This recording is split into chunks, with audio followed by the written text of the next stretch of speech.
नमस्कार दोस्तों, स्वागत है आपका मेरी चैनल मेड हेल्थ सपोर्ट में। और दोस्तों, आज की इस वीडियो में हम बात करने वाले हैं कॉर्नियल ट्रांसप्लांट के बारे में। दोस्तों, कॉर्नियल ट्रांसप्लांट को केरेटोप्लास्टी भी कहा जाता है और यह एक सर्जरी प्रक्रिया है जिसमें कि खराब व क्षतिग्रस्त हो चुके कॉर्निया यानी कि नेत्र पटल को एक स्वस्थ कॉर्निया के साथ बदल दिया जाता है। स्वस्थ कॉर्निया को आमतौर पर किसी मृत व्यक्ति जो कि अंग दान करता होता है उससे लिया जाता है। कॉर्नियल ट्रांसप्लांट प्रक्रिया द्वारा पूरे कॉर्निया या फिर उसके सिर्फ क्षतिग्रस्त हिस्से को बदला जा सकता है, जो स्थिति और गंभीरता पर निर्भर करता है। सर्जरी से पहले डॉक्टर मरीज के कुछ विशेष परीक्षण करेंगे और उसे खाली पेट रहने की सलाह भी दी जा सकती है।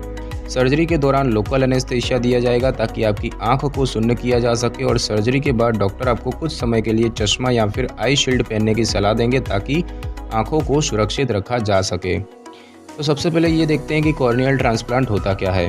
कॉर्नियल ट्रांसप्लांट या केरेटोप्लास्टी एक सर्जिकल प्रक्रिया है जिसमें रोगग्रस्त या क्षतिग्रस्त कॉर्निया को स्वस्थ कॉर्निया से बदला जाता है और इसके लिए कॉर्निया जो है वो किसी मृत व्यक्ति के शरीर से लिया जाता है।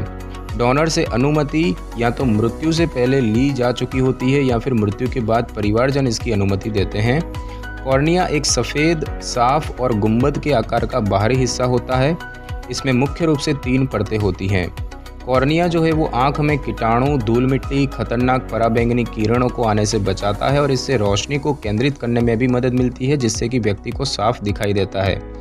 यदि कॉर्निया पूरी तरह क्षतिग्रस्त हो चुका है तो इसका आकार बदल सकता है और यह बादल जैसा धुंधला दिखाई दे सकता है और इससे व्यक्ति को अंधापन हो सकता है। दोस्तों, कॉर्नियल ट्रांसप्लांट क्यों किया जाता है? तो यदि आपका कॉर्निया कुछ कारणों में से किसी एक के कारण क्षतिग्रस्त हो जाता है तो आपके डॉक्टर यह सर्जरी करेंगे, जैसे कि इन्फेक्शन हो गया या फिर केरेटोकॉनस, जो कि एक ऐसी स्थिति होती है जिसके कारण कॉर्निया शंकु के आकार का हो जाता है। और एक है केरेटाइटिस यानी कि बैक्टीरिया, वायरस, कवक या परजीवी के कारण कॉर्निया की सूजन, या फिर पहले हो चुकी आँख की सर्जरी, या फिर फुट्स डिस्ट्रॉफी यानी कि एक ऐसी स्थिति जो कॉर्निया की आंतरिक परत में कोशिकाओं की मृत्यु का कारण बनती है, या फिर दर्दनाक चोट जिसके कारण निशान पड़ जाता है या कोई चीज़ कॉर्निया में घुस जाती है, या फिर बुलस केरेटोपैथी यानी कि कॉर्निया की एक फफोले जैसी सूजन होना। आपको आंख में दर्द और प्रभावित आंख में धुंधलापन या फिर बादल होने जैसे लक्षण जो है वो हो सकते हैं।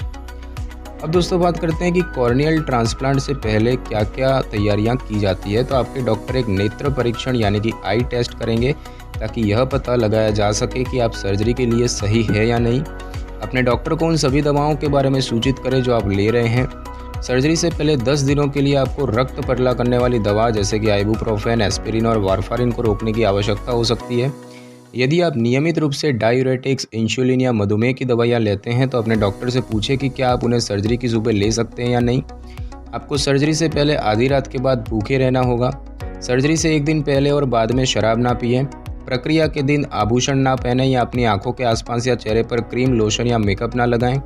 आपको सर्जरी के बाद घर जाने के लिए किसी दोस्त या परिवार के सदस्य की मदद लेनी पड़ेगी और सर्जरी करने से पहले अपने डॉक्टर को अनुमति देने के लिए एक सहमति पत्र पर हस्ताक्षर करने होंगे। अब दोस्तों, बात करते हैं कॉर्नियल ट्रांसप्लांट जो है वो कैसे किया जाता है। तो दोस्तों, डॉक्टर आपकी आंख में आई ड्रॉप की कुछ बूंदें डालेंगे और आपको आराम करने के लिए कुछ दवाएं देंगे। इसके बाद आपकी आंख को शून्य करने के लिए एनेस्थीसिया दिया जाएगा और इससे सर्जरी के दिन आंखों की गति को रोका जा सकता है। आप सर्जरी के दौरान जगे हुए होंगे। आपकी आंख को खुला रखने के लिए एक उपकरण लगाया जाएगा। हालांकि एनेस्थीसिया के कारण आपको कुछ दिखाई नहीं देगा। सर्जन आपकी आंख की जांच करेंगे और देखेंगे कि डोनर का कॉर्निया आपकी आंख के लिए ठीक है या नहीं। कौन से तरह की केरेटोप्लास्टी की जानी है यह इस बात पर निर्भर करता है कि कॉर्निया का कौन सा हिस्सा क्षतिग्रस्त हुआ है और कॉर्निया का कितना भाग बदला जाना है। तो केरेटोप्लास्टी कुछ तकनीक द्वारा की जाती है जैसे कि पेनिट्रेटिंग केरेटोप्लास्टी। तो इसमें पूरे क्षतिग्रस्त हो चुके कॉर्निया को छोटे गोल ब्लेड की मदद से निकाला जाता है और इसके बाद इसे एक स्वस्थ कॉर्निया से बदल दिया जाता है। दूसरा है एंडोथेलियल केरेटोप्लास्टी। तो इसमें कॉर्निया की सबसे अंदर की परत को डोनर द्वारा डोनेट की गई परत से बदला जाता है और इसमें टाँकों के बजाय डॉक्टर एयर बबल का प्रयोग करेंगे। और तीसरा होता है डीप एंटीरियर लेमेलर केरेटोप्लास्टी। तो इसमें कॉर्निया की बाहरी परत को बदला जाता है। सर्जरी के दौरान डॉक्टर आंख की अन्य समस्याओं जैसे कि मोतियाबिंद वगैरह का इलाज भी कर सकते हैं। सर्जरी के बाद डॉक्टर आंख के ऊपर एक शील्ड लगा देंगे ताकि आपकी आंख सुरक्षित रहें। कॉर्नियल ट्रांसप्लांट में 1 से 2 घंटे लग सकते हैं। सर्जरी के बाद डॉक्टर या नर्स यह जांच करेंगे कि एनेस्थीसिया का प्रभाव खत्म हुआ है या नहीं। यदि एनेस्थीसिया का प्रभाव खत्म हो गया है और आप अच्छा महसूस कर रहे हैं तो आप अपने किसी सगे संबंधी की मदद से घर जा सकते हैं। और अब दोस्तों बात करते हैं कि कॉर्नियल ट्रांसप्लांट के बाद देखभाल कैसे की जाती है। तो सर्जरी से पूरी तरह से ठीक होने में लगभग 1 साल लग सकता है। आपको घर पर कुछ देखभाल करने की आवश्यकता हो सकती है, जैसे कि अपने डॉक्टर द्वारा बताई गई आंखों की ड्रॉप और दर्द निवारक दवाओं का उपयोग करें। एंडोथेलियल केरेटोप्लास्टी के बाद आपको सर्जरी के बाद कुछ दिनों तक अपने चेहरे को ऊपर रखने की आवश्यकता होगी और स्थिति में रहने से बदले गए ऊतक को एक स्थान पर रहने में मदद मिलती है। डॉक्टर द्वारा दी गई सलाह के अनुसार निर्धारित समय तक ड्राइविंग ना करें। ऐसी गतिविधियां ना करें जिससे आपकी आंखों पर दबाव पड़े। भारी वस्तुओं को उठाने से बचें। धूल, धुएं या उड़ती रेत के संपर्क में आने से बचें। एक सुरक्षात्मक आई शील्ड या चश्मा पहनें। अपनी आंखों पर रगड़ने या दबाने से बचें। आपके डॉक्टर आपको बताएंगे कि आप अपनी दैनिक गतिविधियों को फिर से कब शुरू कर सकते हैं। जब आप स्नान करते हैं तो अपनी आंखें बंद रखें और 3 महीने तक तैराकी और गर्म टब में ना नहाएं। आपको कुछ सप्ताह के लिए काम से दूर रहना पड़ सकता है। कॉर्नियल ट्रांसप्लांट सर्जरी के बाद आपकी दृष्टि अच्छी हो जाएगी। और अब बात करते हैं कि डॉक्टर के पास कब जाना है। तो यदि आपको कुछ लक्षण महसूस हो रहे हैं तो आपको तुरंत अपने डॉक्टर को सूचित करना होगा, जैसे कि आंखों में अत्यधिक लालिमा और दर्द हो रहा हो, प्रकाश के प्रति संवेदनशीलता में वृद्धि होने पर या फिर दिखाई देने की समस्या होने पर। और अब दोस्तों बात करते हैं कि कॉर्नियल ट्रांसप्लांट के क्या क्या खतरे हो सकते हैं, क्या क्या जोखिम है।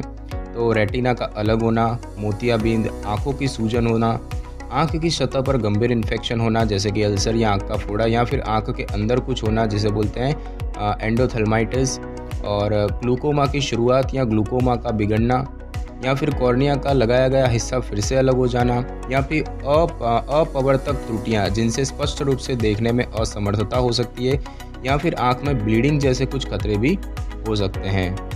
तो दोस्तों आज की इस वीडियो में बस इतना ही। अगर आपको वीडियो अच्छी लगी हो तो वीडियो को लाइक और शेयर करें और कमेंट करना बिल्कुल भी ना भूलें। और अगर आप हमारे चैनल पर नए हैं तो चैनल को सब्सक्राइब करके बेल आइकन के बटन को जरूर क्लिक कर लें, ताकि मेरी हर नई वीडियो की नोटिफिकेशन सबसे पहले आपको मिल सके। Thanks for your time.